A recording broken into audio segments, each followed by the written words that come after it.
Musicians from all over the world are buying Michael King's skillful reproductions, which many thought had gone forever. Michael King can play just about anything it's possible to get a tune out of. A skilled woodworker, he's now handcrafting rare and exotic instruments at his workshops in the Forest of Dean. Using local timber, Michael recreates and adapts long-forgotten folk instruments like the kantele from Finland.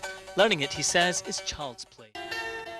These ancient designs are now sold all over the world by Michael King by virtue of his website on the internet, or you can always pop into the workshops to try them out. Well, Michael's given up playing the bagpipes now and plays these beautiful and elegant instruments like this Icelandic Langspil. I know which one I prefer though. Patrick O'Hagan, HTV News, Hartsbarn in the Forest of Dean.